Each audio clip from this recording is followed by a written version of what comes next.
Today we're looking at the top 25 most valuable vintage board games that are out there that you may have lying around the house.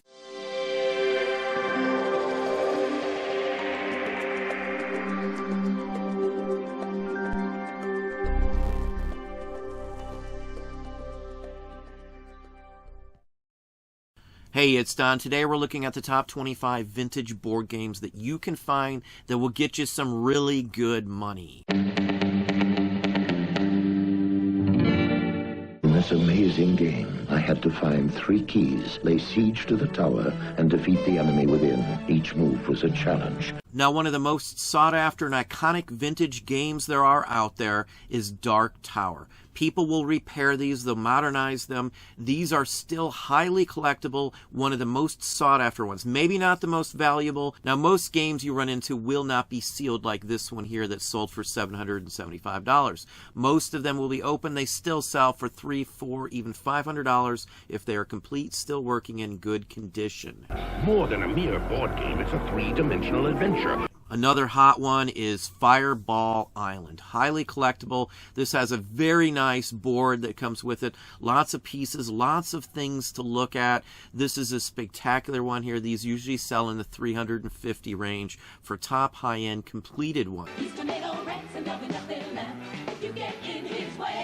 Tornado Rex is another one of those top of the list. This is a little later one. This is from 1991, but any of these goes for some monster prices here. It's basically a generic Tasmanian devil, basically, is what the character is. Most of the most expensive ones have 3-dimensional playboards, just like this one. Now, Hero Quest is another major one. Hero Quest started a craze with this sort of game. They made a ton more after this, many different styles and sizes, varieties.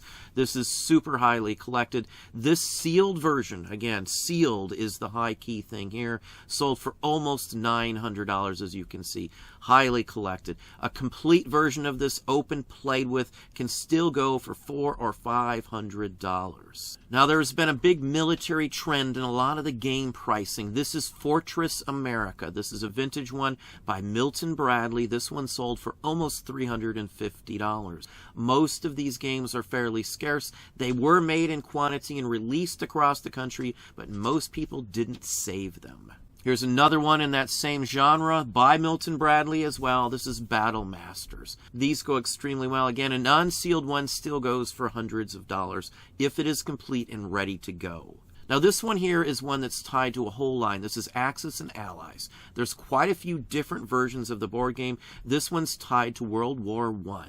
Most of the other ones you will see run into the gambit from World War II or specific combat, elements to them. This one sold for $449 in the shrink wrap. Most all of the Axis and Allies go for around $100 or more if they are complete also. And yet another Milton Bradley in another genre. Now, this is Hotels. This one here is unused and unplayed with. It actually has punch-out pieces that you would assemble buildings with.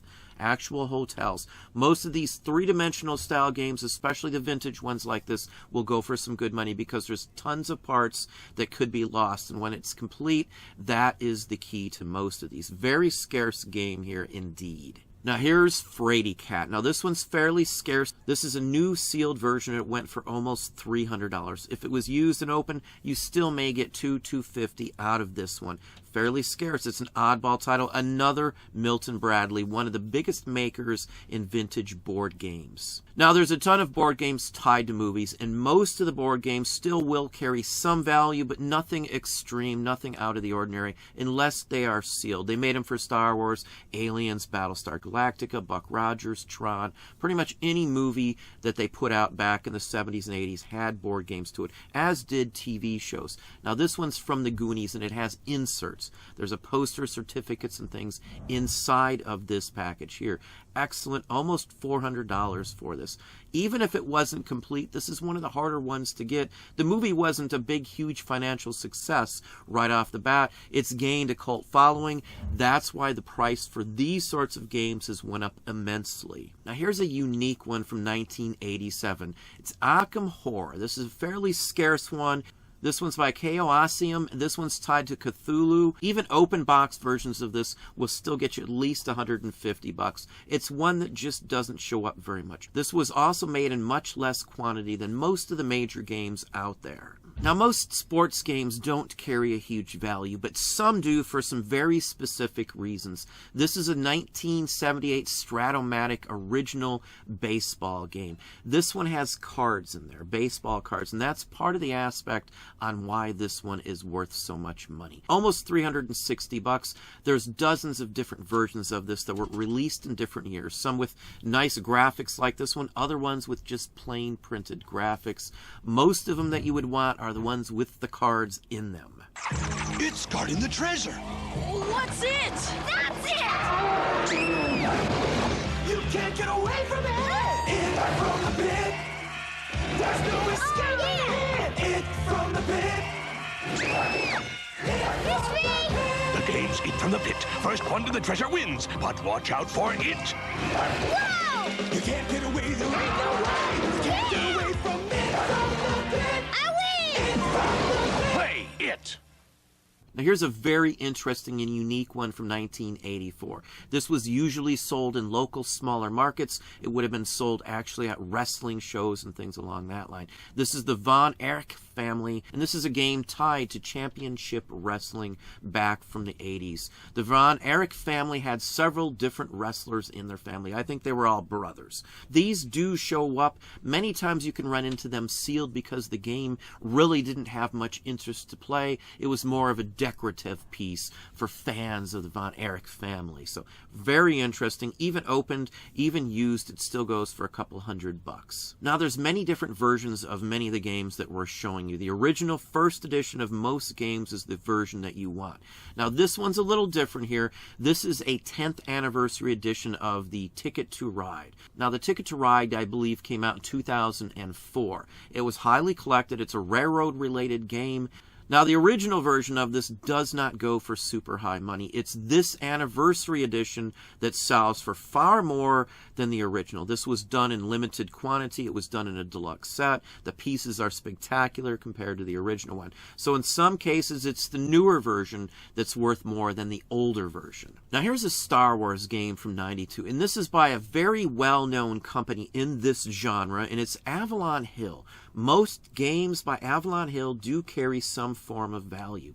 This one wasn't super hot, super well collected back in the day. This has gained in price immensely. 300, 400, 500 plus these are now selling for. Now, if you want to see more games like this that you could still find out there right now from this same time frame, stick around to the very end after the credits for a few bonus games to look for. Now, most people know Monopoly, the game itself. There are tons of different versions of these games out there. I mean, quite a few. They've made them even locally. It's a franchise now. Now, some of them were fairly scarce and released in a very limited number, only for very specific markets. Now, this is Futurama, released limitedly, only for a short period of time. These are highly collectible and very scarce. And this TV show, if you're unaware, is by the same creator as The Simpsons. You can see by the price, $375. Even open versions will go for hundreds of dollars. Now, a lot of video games that were put out 15, 20, 25, 30 years ago have board games as well. It's another way to merchandise other items tied to it. And this is from Blizzard Entertainment, and this is World of Warcraft. They made a few board games. Most of them are fairly scarce. If you happen to run into one, it's going to get you some good money. Sealed or not sealed, they still go for hundreds of dollars. And another one tied to the very same company here, StarCraft, the board game. These are highly collected. It is very possible these are still sitting out there in your closet, under your bed, or something like that. Don't miss out when you run into these. They are worth some good money, as you can see. This one sold for $450. Opened, used, it doesn't really matter. They still sell for decent money. Now, this next one here is one a lot of people don't realize carries this type of money. This has been out for quite some time. It has been long since discontinued. any of the boxed Battlestar Galactica board games goes for some good money. I do believe there's 4 different branches of this game. They all go for hundreds of dollars. Opened, used, new, it does not matter. Now this is the Settlers of Catan. Now this again is an anniversary edition. The very first edition of this, I do believe, came out from Germany in 1995. It sold out very quickly, and a second edition was rushed out in 1996. Of all the editions out there, and there's more than that, they're in different countries as well, this one is the highest priced one from 2005. The 10th anniversary edition came in a box set, a very nice box as well, with a ton of extra parts, specialty items you can only get this way. Now, I've seen these sell anywhere from $500 all the way up to this $1,150 one here. Highly, highly valuable one, without a doubt. Now here's another Avalon Hill. Now many of these would be called bookcase games. They're small. They have little tiny pieces that you would need to punch out. So most of these you will see the word unpunched in the title. That means that the pieces, the playing parts, are made out of cardboard and they were not punched out. Even in not so great condition with a damaged box, these still go for some very good money, as you can see. Almost $300. Most of the Avalon Hill games, as well as another one similar to this, the SPI ones, all carry a decent value.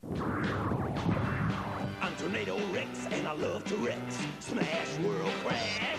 Better listen to what I say. He's Tornado Rex and there'll be nothing left if you get in his way. The Tornado Rex game. Move your man up to win, but don't get knocked off. Half tornado, half wild beast. Climb to the top. But get past me. Tornado Rex. I love to Rex. Smash, world crash. Tornado Rex. From Parker Brothers. Call Rex. Now here is an SPI game from the very same time frame, very same type of bookshelf games here. It's the same exact type of game as the last one we showed you. Little tiny cardboard pieces that would be punched out to play the game. Lots of little pieces.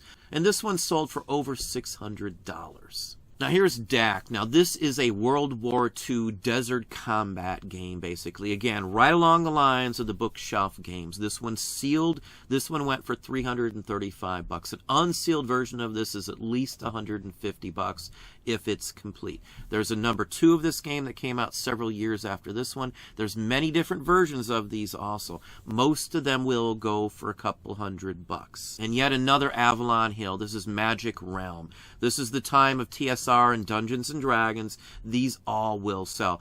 Almost $300. Most all of these will go in this price range. If this was sealed, it would go for twice that. Maybe even 3 times the price this one went for. Here's another unique one from Eon, another manufacturer of these vintage bookshelf games, and this is Cosmic Encounters. This one's sealed as well, as you can see. Even if it was opened and played with, as long as it was complete, it as well would go for a few $100s. These bookshelf games are also one of the most missed types of games because they're not usually found in the normal section with toys and games. Usually they're on a bookshelf, sitting really neat next to a few books. That's usually where these turn up at. But that's about it for today. If you stick around till after the credits, I've got a few more bonus games to show you.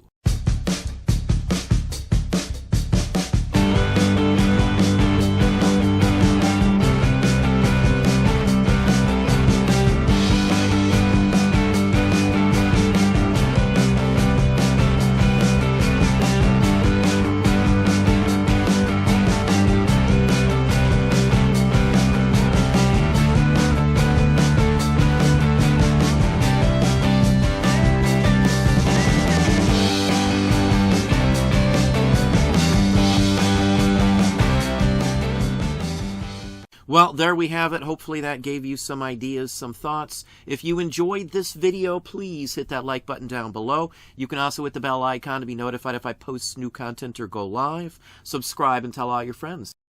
Now here's just a few bonus games for you. Pokemon board games are highly collected. Now these weren't super popular. These were discounted at the end of the day. So many of these will turn up sealed like this one here. Now most of them go for hundreds of dollars. Various different versions of these games also. Depending on the version, the price will be different. This one went for almost $500. Now here's another version basically of that same game from 2001. And this one went for $500. This one's sealed though. If it wasn't sealed, it would still sell for hundreds of dollars, just like all of the games we're showing you today. And just one last Pokemon bonus for you here. This is Sorry. Believe it or not, some of the vintage Sorry games can go for some good money. They did make a few specialized versions like this one here. This would date to the late 1990s, 98, 99, I believe most of these were published and produced. This one sold for over $300. Any of these sorts that are sealed in this case, goes for the biggest money. Of course, as I said, just like the other ones, even if it was open, as long as it's complete, you can still get hundreds of dollars for these games.